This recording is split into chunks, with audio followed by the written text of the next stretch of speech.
This is a bit of a weird video in my oeuvre. It's essentially my attempt to get you excited for AMC's upcoming show The Terror, coming from AMC this October, which you'll be able to watch on AMC. This isn't a promotion or anything like that, though. AMC. But if they want to give me money for every time I, say their name, that's fine with me. AMC. The Terror is a horror show based on a novel of the same name by Dan Simmons and concerns the Franklin expedition, the worst disaster in polar exploration. And I'm going to start with the basics of what we know happened. It's 1845 and the height of the UK's Victorian hubris, and the British have decided that going all the way around South America or Africa is a crap way to sail between the Atlantic and Pacific Oceans. And so send a mission to find the Northwest Passage, a seaway north of Canada. If it exists and it can be sailed, then there's suddenly a much faster trade route and it's all Britons. The ships are the HMS Erebus and Terror. You might think the Terror is a bad omen, but Erebus was the ancient Greek god of darkness and another word for Tartarus, the ancient Greek hell. Oh dear. But in their defense, both ships were repurposed warships. The ships were filled with the best tech the 1840s had to offer. Actual steam engines to assist the sails, several years' worth of canned food, central heating, and everything they felt they'd need for years out in the ice. There were musical instruments, an automated piano, a library, and equipment to teach the sailors how to read and write. This was the most advanced expedition the early Victorians had ever launched. In command was the captain of the Erebus, former Lieutenant Governor of Tasmania, Rear Admiral Sir John Franklin. An aging polar veteran nicknamed the man who ate his own boots after nearly starving in the Arctic. He was looking for a glorious end to his long career. Under him was the hyper-competent captain of the Terror, Francis Crozier, member of the Royal Society, the most prestigious scientific organisation of the day. Probably the second most experienced polar explorer of his day, Crozier likely would have been in overall command if he'd not committed the twin crimes of being Irish and low-born. Franklin's second on the Erebus, Commander James Fitzjames, was an officer with an almost ridiculous reputation for heroism and daring in military campaigns. And even once saved a drowning sailor. He was a high-born bastard with a lot to prove. There were over 130 men. Apart from the sailors, there was a battalion of Royal Marines, for manual labour and in case of polar bears or angry Inuit. Plus, they were sailing into uncharted territory, so better safe than sorry. It all sounds great, except out of the 130 plus men, not many had polar experience. Literally 7 of the officers did. Franklin, Crozier, the ship's ice masters, and 3 others. And one of them once did a season aboard a whaling ship. The crews were picked by Fitzjames, who mainly chose from men he'd served with in campaigns much near the tropics. Crozier, who was a legend of Arctic and Antarctic exploration, Crozier, who had cut his teeth as second-in-command to Sir James Ross, the greatest polar explorer of the age, Crozier, who had survived Arctic disaster and been as close to both poles as was feasible at the time, was allowed to pick one man. His personal valet. Man, being Irish and lowborn sucks. I have no idea if things would have been different if Crozier had been able to choose 2 crews of hardened polar veterans, but I doubt what happened could have gone any worse. But I'm getting ahead of myself. The ships left England in May 1845 and stopped off at Greenland, where 5 of the men were discharged, and the remaining crew were able to send final letters home. One of those became hideously ironic, as it expressed the hope that they spend at least one winter trapped in the ice. They then sailed for the Arctic and were last seen by Europeans in summer 1845. We know they spent the first winter icebound at Beechey Island in the Canadian Arctic, where 3 men died. A few deaths weren't unexpected, but not that early in the journey. The next winter they were icebound again at King William Island, a desolate beach of shingles and a lot of ice. Franklin filled out an Admiralty record form giving an update on their progress, which was placed in a sealed box inside a message cairn. All was well. A message cairn was a short tower of rocks that couldn't be mistaken for natural formation, which polar explorers would leave messages for those who came after them, whether they be other travellers or search parties. Now, the only problem with this system is that the Inuit knew the cairns contained metal, and metal is precious in the Arctic. So often they were looted and the messages were lost. That is possibly why this, and a copy, are the only messages we have from the expedition. Another possibility is that Franklin didn't like leaving message cairns. He didn't leave one at Beechey, for instance. Nearly a year afterwards, the box was reopened and Fitzjames scrawled a new message on the edges. Franklin dead. 9 officers dead. 15 men dead. Ships still stuck on the ice. Ships abandoned. All is not well. This message is the last piece of direct communication we have with the expedition. Everything from here is based on physical evidence and accounts by the Inuit. The years of the Franklin expedition were an unusually cold period, and the Arctic basically missed spring and summer for several years running. And now in command, Captain Crozier decided to walk south, through Canada to the Hudson Bay Company. Now, the British decided to ignore the Inuit on the one subject that any sane person would accept that they knew quite a lot about: how to survive in the Arctic. So they didn't bring sledges, dogs, or much in the way of skins to wear. The lifeboats were taken from the ships, filled with supplies, and turned into makeshift sledges, which were then pulled by the sailors. The voyage didn't expect to have to travel over land, so they had to create their own snowshoes. Now, a documentary decided to recreate this attempt, and under ideal circumstances, with fit young men, they were able to manhaul a boat for about 4 miles in a day. But the crews were not under ideal circumstances. The men were probably suffering from hypothermia, frostbite, and starvation. They were definitely suffering from scurvy. You see, they brought years' worth of lemon juice with them, but they didn't realise that vitamin C in lemon juice degrades over time. They had years' worth of food on board, and with men dying, surely there should have been enough. Well, here's the thing. The same man who provided the canned food for the Franklin expedition did it for other British ships, and they were apparently full of botulism from improper canning. Some had chunks of bone to bring them up to weight, some were clearly rotten, and, this is my personal favourite, some were filled with rocks. So there was probably starvation too. But that's not all. Remember those 3 bodies on Beachy Island? Well, they were dug up and autopsied in the 80s, and you might want to look away in 3, 2, 1. Amazing how being buried in literal permafrost can do wonders for your decomposition. Anyway, they were found to have a crazy high amount of lead in them. Victorian England had a lot of lead, but nothing like this. Lead is poisonous, but it takes a lot and a long time to actually kill you, but one thing it does do is make you weaker, emaciated and more susceptible to other things, like tuberculosis or pneumonia. So, where'd the lead come from? Well, the cans were sealed with lead solder, and the lead leaches into acidic food and tastes sweet. So every bite of food that didn't make them sick made them weaker. One other thing that lead does is mess with your mind. It addles your thoughts. Enough of it will literally make you stupider or crazy. This might explain why the boats they pulled were full of possibly useless items. I say possibly because while the items might seem useless to us, stuff like curtain rods and novels and silverware, I've seen people with more degrees in this than me make cases for most of the stuff they brought, so I don't know. So they walked south, and we don't know too much, but we do know that the crew split into smaller bands at some point. Some gave up and headed back to the ships to either try and sail them out or to die in something like comfort. An Inuit told a tale of finding one of the ships, going on board and being accosted by men with black faces who were screaming at him until an officer told them to let him go. The officer then told him never to let his people come anywhere near the ship. The black faces were likely scurvy, but I've seen a theory that the men could have been trying to distract themselves in the last days by reenacting a minstrel show, which apparently was a common entertainment on ships at the time. And the screaming could have been excitement because they thought they'd been rescued. Elsewhere, the Inuit told tales of tents filled with corpses and white men eating their dead in desperation. This didn't go down well in Victorian England, where the media and upper classes decided the Inuit probably killed them and lied about it. Charles Dickens, yes, that Charles Dickens, notable Inuit hater, even co-wrote a play called The Frozen Deep, which insulted the Inuit and John Ray, the searcher who told them about what the Inuit had seen. Of course, since then, bones have been found, with knife marks, bones that were shattered to get to the marrow and skeletons missing their heads. The heads were possibly taken as a portable food source or removed so they didn't have to look at their friends' faces while they butchered them. About 10 years later, on one side of King William Island, some searchers found something out of a gothic horror novel as they happened upon one of the lifeboats, filled with curtain rods, chocolate, books, and guarded by 2 skeletons, one fully clothed and armed with a loaded gun. And below the snow, a sea of bones.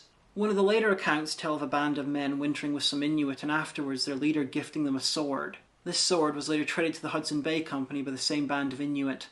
The last account of living men comes between 1850 and 1858. Allegedly Crozier and at least one other man still walking south after more than 5 years in the ice, in the Baker Lake area, about halfway down Nunavut, and never seen again. The last piece of physical evidence to be left was found in the Baker Lake area, what appeared to be a message cairn without a message inside, just some pieces of a hardwood box. It was found in 1948, so there may well have once been a message in a box there, almost 100 years earlier. Now, the last sighting was less confirmed than the others, and there's nothing concrete to connect the 1948 cairn to the expedition. But stranger things have happened. The ships themselves have been found, the Erebus in 2014 and the Terror in 2016. Erebus is badly busted up, but Terror is apparently in amazing shape for 150 years at the bottom of the sea. That was the story of the Franklin expedition. There is so much more we don't know and never will know. It's a mystery. A massive jigsaw, and we're missing most of it. We don't know exactly what's there, but we do know it's sad, and every new piece we find just makes it sadder. The Terror, coming soon to AMC, will roughly tell the same story I have, except it adds a giant fucking demon bear. Now, if you've made it to the end of this video, can you honestly tell me that that hasn't grabbed your attention? Human suffering is nothing compared to the appeal of a giant fucking demon bear. It's a giant fucking demon bear. No, you have to watch it! Seriously, it's a fascinating subject and I hope the show does it justice. If you want to know more, there's loads of books out there, or just type Franklin Expedition into YouTube and you can find documentaries, or check out Visions of the North, historian Russell Potter's site dedicated to the subject.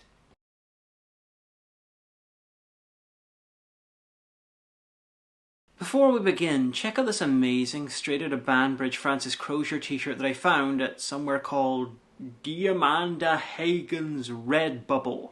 Badass or what? Anyway, part 3. Unlike part 2 where I repeated stuff in greater detail, this is all new information. I'm sure a couple of people have been wondering about this, so I'll start by saying that there was no escape plan drawn up in case the expedition went wrong. None. The Admiralty refused to accept the possibility of failure. The crews weren't even given locations to walk to in the event of being trapped deep in the ice. Now, many people complained vigorously about this, but they were all rebuffed. One of the men who sent letters was Dr. Richard King, the closest thing the Franklin expedition had to a prophet. I couldn't find a painting of him, so I'm going to represent him with pictures from Doctor Who for reasons that will become all too obvious. Richard King was a veteran of Arctic exploration, but he wasn't in the Navy. He had accompanied Sir George back on his journey down the river that bears his name, the same river that the Death March was heading for. Anyway, partially because of his lack of Navy background and partially because he was prickly as all hell, Dr. King's warnings were ignored. What warnings? Oh, that it's crazy to send 2 giant, heavily manned ships into the polar ice. That if you want to run the Northwest Passage, you'll need a lightly equipped team of experts in a quick and small boat. Which is exactly what Roald Amundsen, probably the greatest ever polar explorer, did when he became the first person to complete the passage in the early 20th century.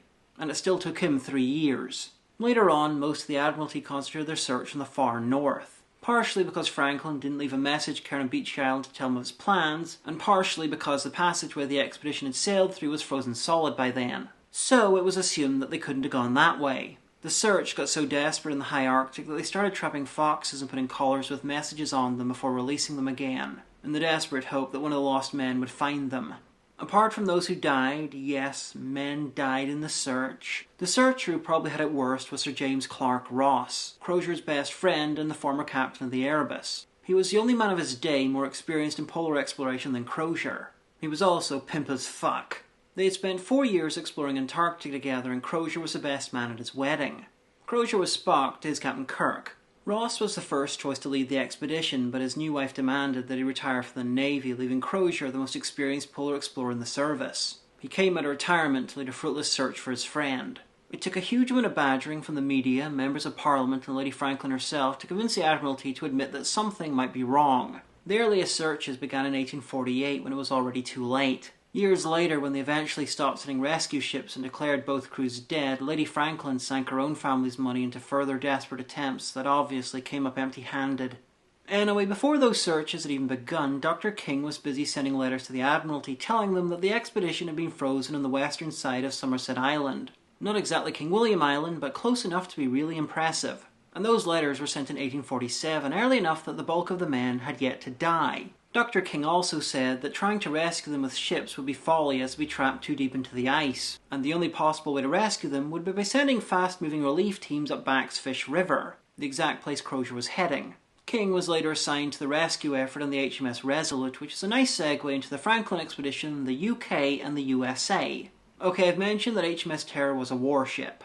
Well, it was launched in 1813 and its earliest career was in the War of 1812, because that war lasted more than just 1812. Anyway, one of the battles it took part in was the bombardment of Fort McHenry. Yes, the one that inspired the Star-Spangled Banner. Years later it gets converted into an exploration ship and is lost and the HMS Resolute enters the picture. You see, the Admiralty eventually sent a bunch of ships looking for the expedition. As luck would have it, never to the right place. Now, you can't send a bunch of wooden ships into the most remote parts of the Arctic without problems, so many of them ended up frozen. Men died and ships were lost. Most of the abandoned ships were crushed, but the Resolute was salvaged by some American whalers who brought it back to the States. There it was repaired, and after an act of Congress, it was sailed to the UK and handed over to Queen Victoria herself as an act of friendship. Remember, the UK and the USA had fought 2 wars in the last 80 years. They were serious rivals in many areas. This was a big deal. Anyway, after more years of service, the Resolute was decommissioned and some of its timbers were used to make a desk.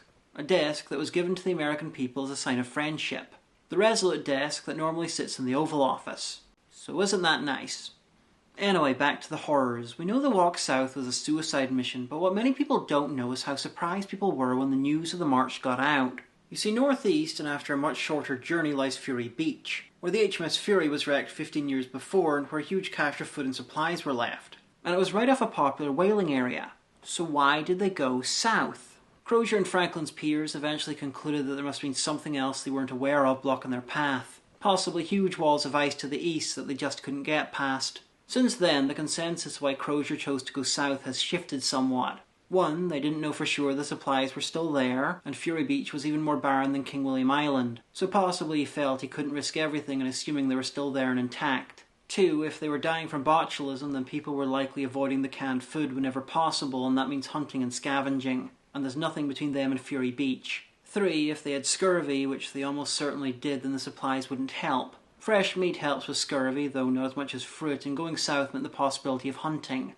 There's no way they didn't know about the supplies, because the survivors of the Fury were rescued by the HMS Hecla, which had Crozier serving on it. Just so you know, the supplies in Fury Beach were later located intact. You see, I described King William Island as desolate, and it is, but it's much worse in the north and west. But on the very southern end there's animal life, enough that Admonson and his men could throw meat away when they passed through while sailing the passage. So, why did so many men starve during the death march on the south side of King William Island? Well, they were physically wrecked by pulling tons of wood and gear, a job so strenuous that even if they were eating well, they were probably already starving. And if they weren't, the Admiralty hadn't thought of sending hunters or hunting equipment with them, let alone anyone with the experience to hunt Arctic wildlife. They had guns for the Marines, but it was the Victorian era. The guns were generally designed to shoot en masse into a load of men. Few were built for accuracy, and about as many would have the stopping power needed for many of the animals in the Arctic.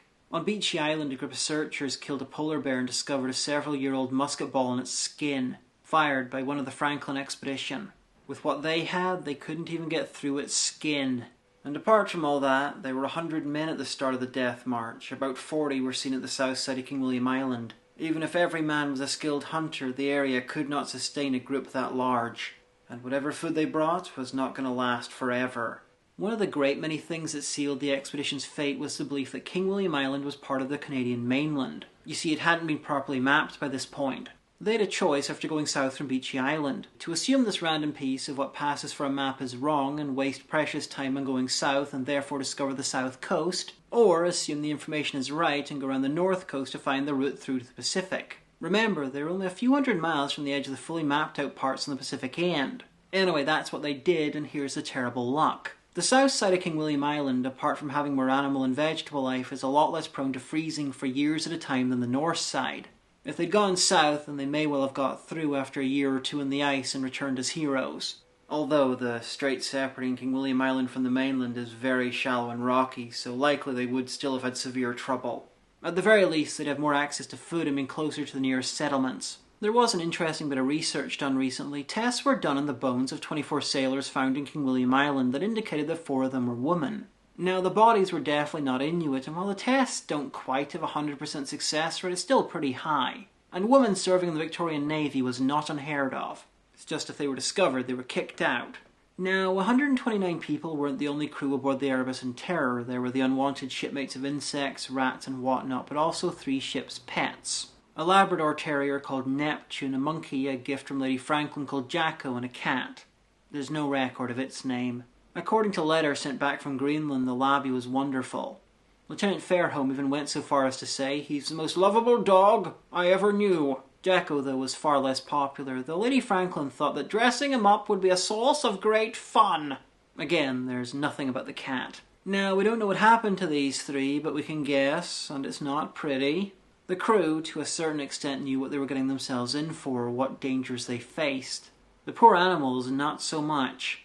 Now, back to years before the expedition, for something that's tangential, unless you realise that I'm trying to convince you that Crozier is the ironest wooby who ever lived. Long before he met Sophia Cracroft, he had a short-lived and chaste romance with a poet called Jean Ingelow, a woman so well regarded in the Victorian era that she was recommended to be the UK's first female poet laureate, and had Alfred Lord Tennyson as a fan. Anyway, years before either of them became noteworthy, they had their short romance, and afterwards Jean Ingelow would write recurring mentions of a lost great love, a sailor who went to sea and never returned. Was that Crozier? I have no idea. Now for something a little lighter, the discovery of the HMS Terror. It was found in 2016 in excellent shape in Terror Bay. The bay was named before they found it there. It's like that lost Irish castle they found, on Castle Street. Anyway, Sami Kogvik, an Inuit hunter and Canadian ranger, joined up with the Arctic Research Foundation and mentioned an experience he'd had 7 years earlier. He'd been out on the ice and seen a mast jutting out from it, in the middle of nowhere. He finally convinced some people to follow him to the location to take a look, and there was the Terror. Apparently people had been ignoring the local information about its location for years because they were sure it was about 100 miles north. Now, polar archaeology is tricky and they usually only have a few months, if that, each summer to work, so it's going to be a big and slow job. But I'm hoping that documents that will shed more light on what happened will be recovered. One of the eeriest Inuit stories about the expedition is them visiting an abandoned frozen ship, going on board and finding a dead giant with rat-like teeth in a cabin. Sounds unlikely, but the white men tended to be taller than the Inuit and his lips could have pulled back after death. Regardless, I'm interested to see if any remains are found in any of the cabins. I'm going to end this with some unexpectedly tongue-in-cheek stuff. The Terror is far from the first piece of pop culture to intersect with the Franklin expedition. Stranger in a Strange Land by Iron Maiden is apparently about John Torrington, the first member of the cruise to die at Beachy. It's about a polar explorer who dies and is buried by his fellows, but his ghost is restless, waiting for them to return to take him home. Now to comics. Crozier is a Marvel Comics villain. It's true, he fought Alpha Flight. You see, either Bill Mantio or David Ross found out about the exhumation of the bodies on Beachy Island and had an idea. What if Crozier wasn't the captain of the Terror but the Doctor-in-Chief Science Officer? What if he took over after the death of Franklin anyway and led the Death March south, but out of desperation took a suspended animation potion he'd invented? You see, his plan was to pretend to be dead so his men would walk on without him and then wake up when the weather was better. But his men buried him out of respect and he was trapped in the permafrost for about 150 years, which drove him insane. You know, the sort of permafrost that you don't actually get that far south? Anyway, after causing all sorts of weirdness, he ends up possessing Snowbird's baby, calling himself Pestilence, and causing all kinds of trouble. That's about it for this video. If people want a part 4, I'll tell you about the encounters between the Inuit and the crews as they headed south.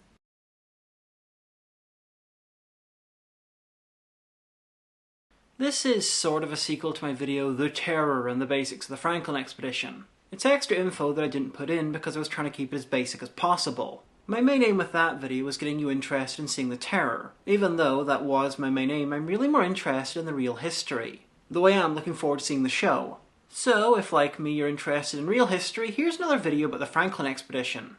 This video will give you some more information about the march itself, but mainly concentrate on the 3 big figures in the crew. Franklin himself, Captain Crozier and Commander Fitzjames. To remind you about the Franklin Expedition, HMS Erebus and Terror vanished in 1845 seeking the Northwest Passage. The ships were frozen in the Arctic for years and almost 130 men died from starvation, botulism, the cold, scurvy and far more things. The majority died in a death march south to civilization.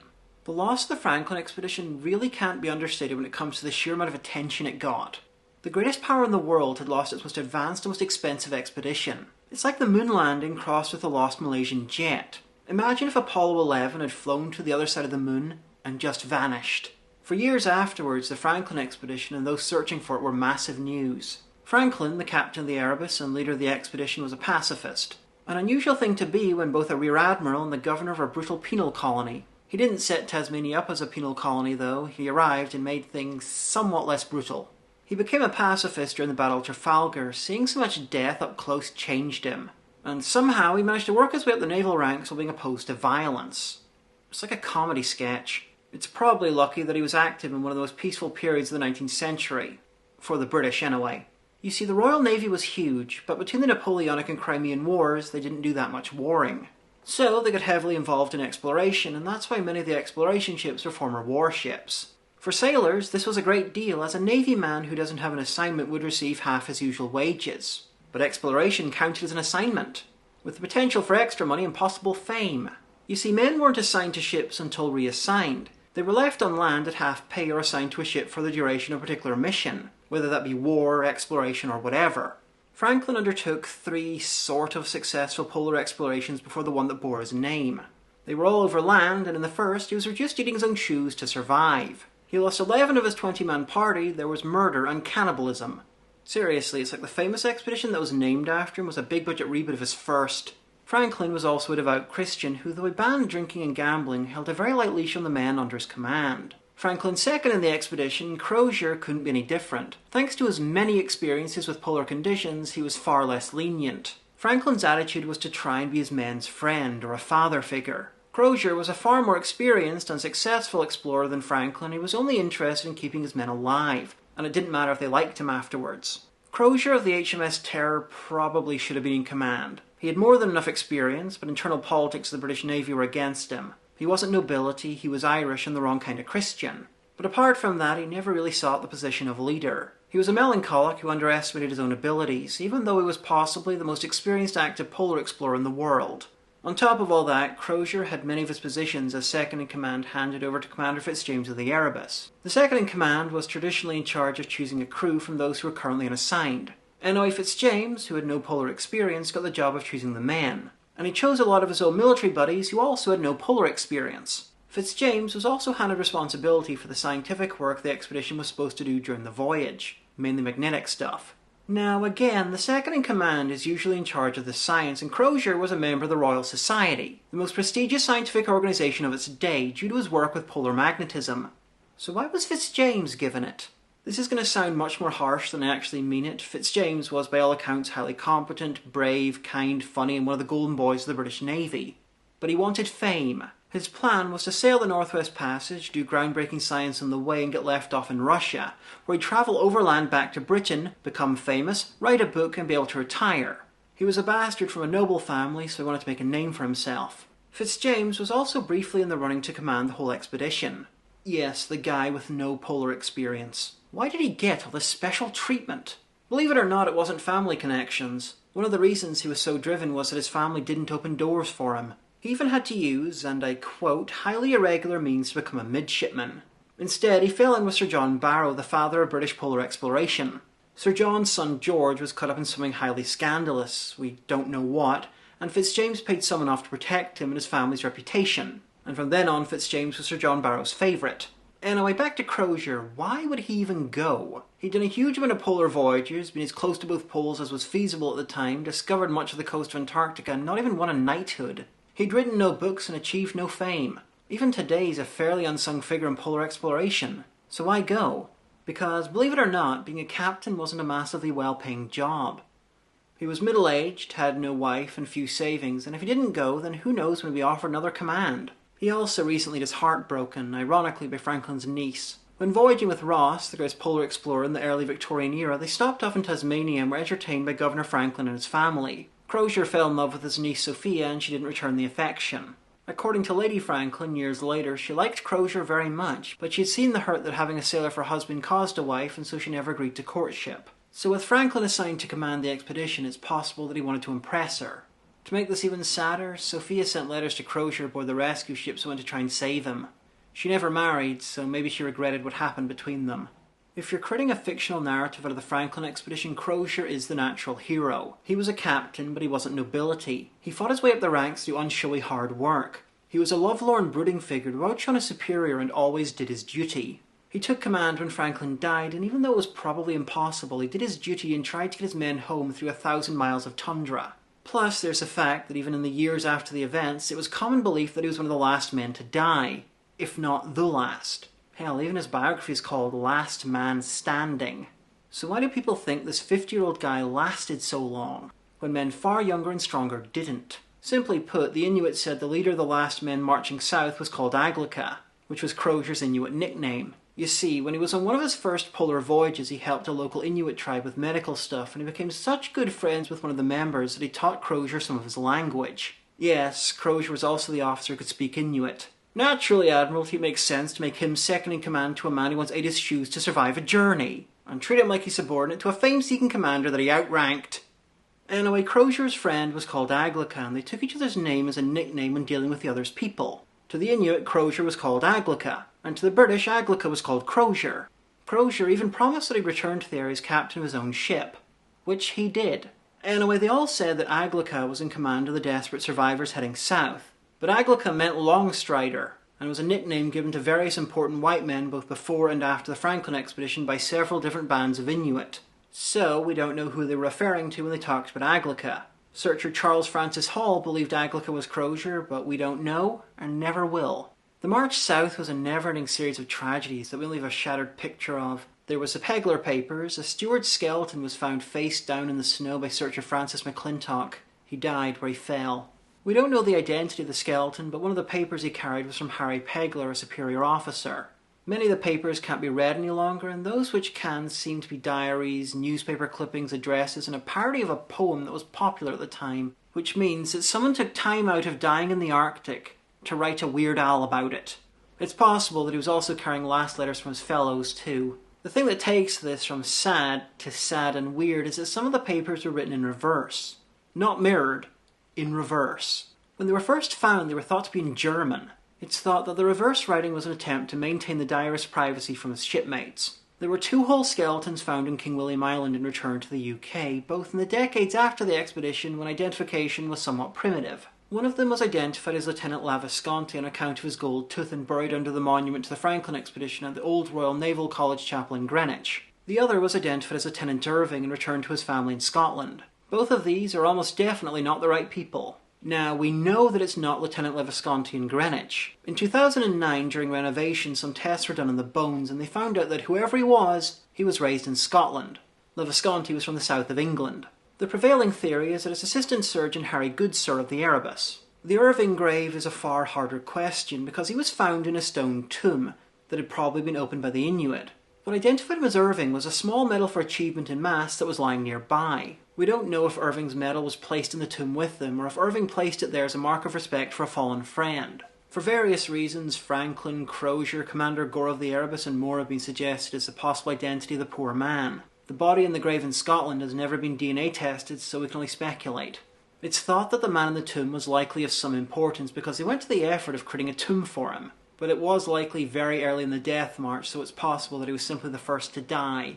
Commander Gore is a noteworthy figure because we know from the Victory Point message that he travelled inland, setting up message cairns, received a field promotion from lieutenant, and died before the message cairn was reopened. We know all this because he thought it was important enough to mention in the terrible additions scrawled on the margins. There's a bit of grim weirdness about the Victory Point message that I didn't touch on before, that Fitzjames gets the year wrong. More than once. It's been suggested that this is evidence of lead poisoning. We know that at some point the ships moved after they were abandoned. Where they were found is very far from where they were left. It's possible that they moved with the ice, but more likely some or all the living men returned and tried to sail them out when the ice weakened. They were then separated and Erebus was crushed while Terror was abandoned again and eventually sank. I'm going to give you some more details on the Black Men story from the last video because I feel it's the single saddest part of this horribly sad story. In short, an Inuit finds one of the ships and goes on board, only to be surrounded by a group of men with black faces who are shouting at him, until an officer arrives and makes him release him. What really gets to me is that shouts might have been cheers and the men might have thought they were being rescued. And from the point of view of the poor Inuit, it must have been a horror story come to life. Now, about the black faces. In the last video I mentioned the probably unlikely blackface explanation, but I also mentioned that it's possible the faces were scurvy. I chose my words poorly there. I meant it's thought that the poor man who was accosted might have seen the dark gums connected to scurvy and his terrified mind might have thought it was the whole face. But it's also possibly coal dust from trying to work the steam engine, which also controlled the central heating. Or it could have been severe frostbite, or even a primitive balaclava made from fabrics they'd lying around. And the possibility that there were actually black crewmen aboard isn't crazy, to say the least. And where does the "they thought they were being rescued" idea come from? Well, Charles Hall's translator is one who suggested that the 3 great shouts the black men gave the Inuit were likely hip hip hoorays. I think that's just about enough. I have even more if you'd like to hear more about the Franklin expedition and how the whole thing gets worse the more you know about it. But also the silver lining is the Franklin expedition in some ways marked a thawing in the relationship between the UK and the USA. Let me know if you want more in the comments.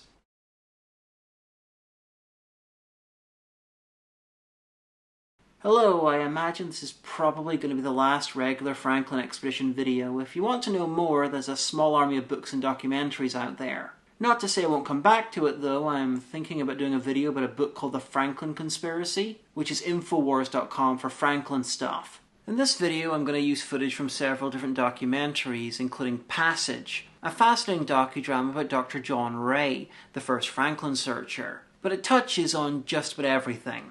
This video is mainly going to be about the interaction between the crews and the Inuit, but I'm going to start off with the Londonderry Vision because when my hometown gets name dropped in connection to the Franklin expedition, I'm going to talk about it. Years after the ships were trapped in the ice, when word hadn't been received and people were getting desperate, all manner of spiritualists and psychics tried to use the Franklin expedition to make a name for themselves. This was the most successful. William Coppin was a Northern Irish merchant captain. His youngest daughter had recently died. Her siblings reported seeing lights, and in the lights they saw images and began making predictions. Naturally, people eventually started asking the lights what had happened to the Omnibus and Terror. Remember, the Franklin expedition was still massive news at this point. The children saw images of the words Sir John Franklin, Lancaster Sound, Point Victory, and more. Most of these being places where they later found out the expedition had been.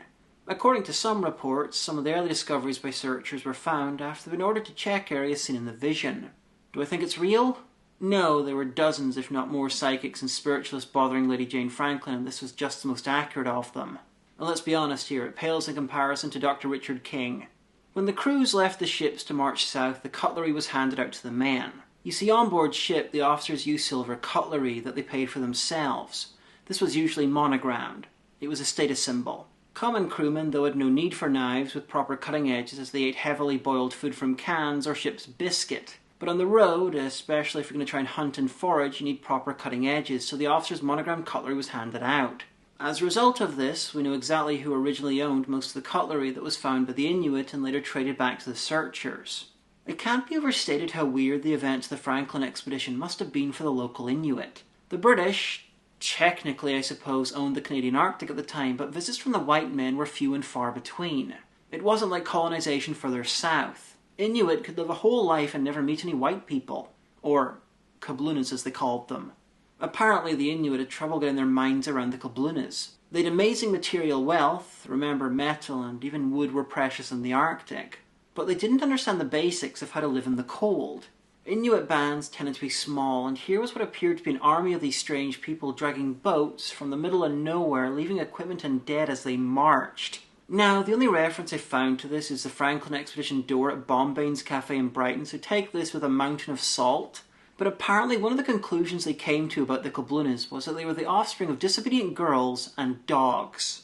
I don't know if the girls were supposed to be disobedient in general, or if they were told not to screw dogs in particular. If anyone has any extra information about whether this was a real belief or a myth, please leave a comment. Inuit beliefs about bestiality is not the easiest thing to find a book about. Anyway, apparently the earliest known meeting between the Inuit and the crews came after they abandoned the ships. There are many accounts of meetings, mainly collected in the years afterwards by the earliest Franklin searchers such as Charles Francis Hall and Leopold McClintock. Other stories were told second or even third hand and based on oral tradition, so I'm not even going to try and tell you the accounts in chronological order. There's no way to be sure.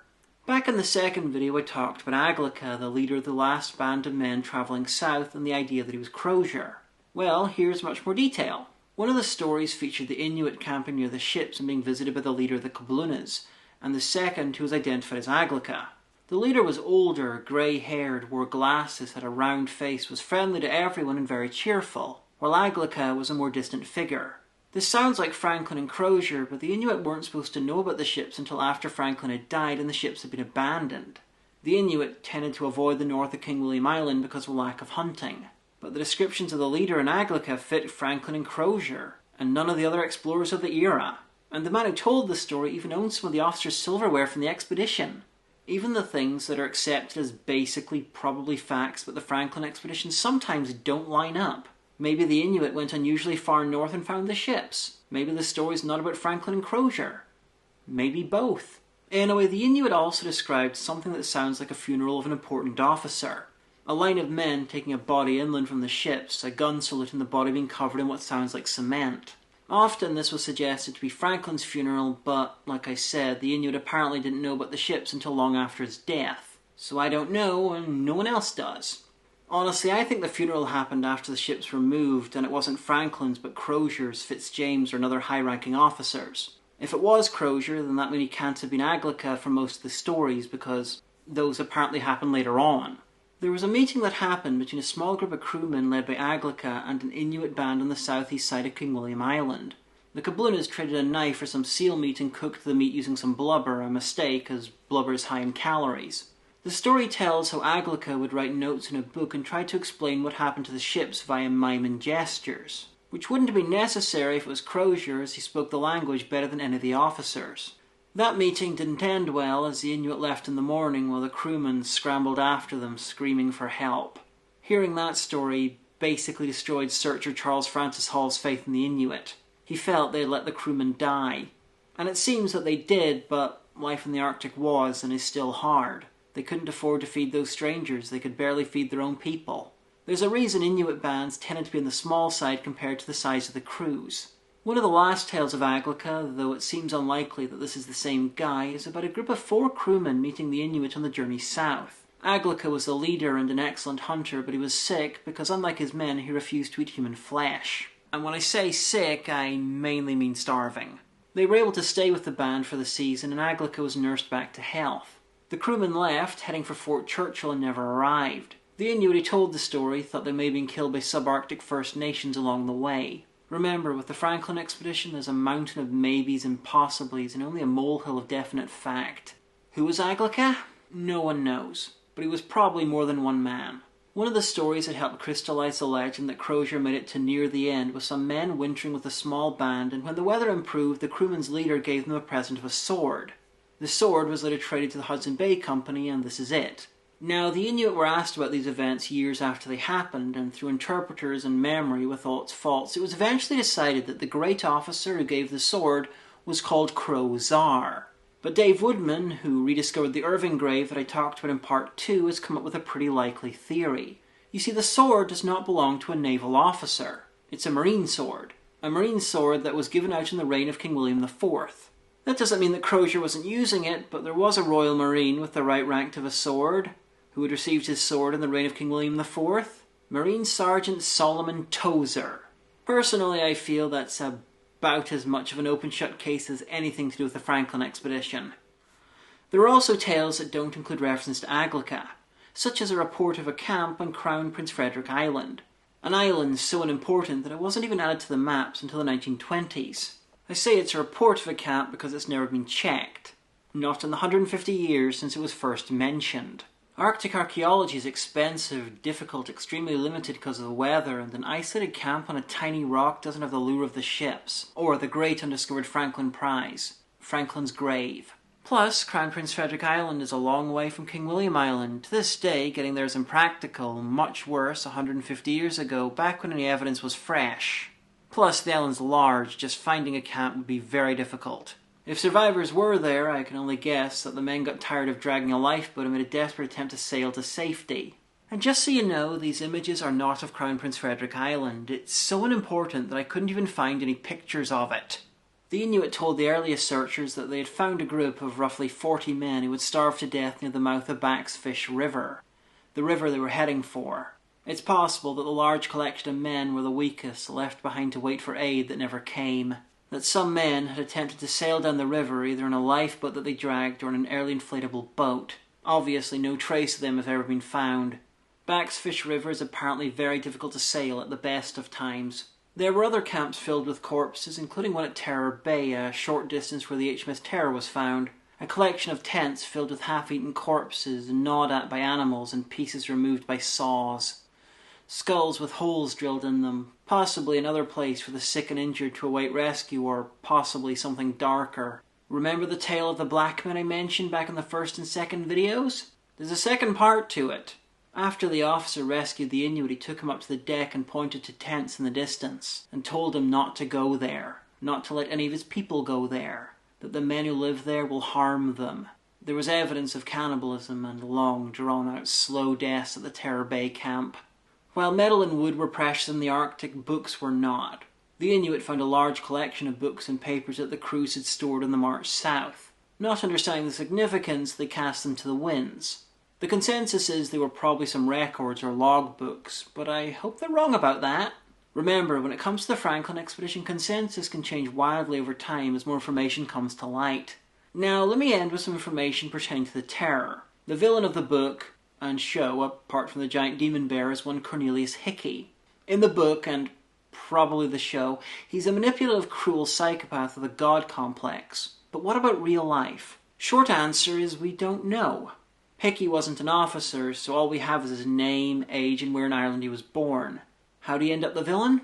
Probably a mixture of his name and the fact that they found a knife belonging to him at Starvation Cove, the area near the river where so many men starved. Yes, I'm back to the cutlery. The thing that makes the knife memorable is that it didn't start out as a knife, but as a medical scalpel. A medical bag was abandoned early in the march, so that's probably where it was from. Why am I mentioning this? Just so you keep in mind while watching The Terror that most of the characters are nothing like the men who inspired them, because we don't know anything about the men who inspired them. And on some level, I feel it's pretty cruel that this poor man, who died such a horrible and drawn-out death, will go down in history as a monster thanks to the book and show. Franklin, Crozier, and all are known figures. They have Wikipedia articles and books. Poor Hickey only has The Terror, a knife, and a few words in a record book listing his date and place of birth. He was from Limerick, and was 24 when the expedition sailed. The Terror is apparently airing in April 2018, and I hope you all watch it. I'm looking forward to it. I have other ideas for history videos, starting out with the race for the poles if you're interested.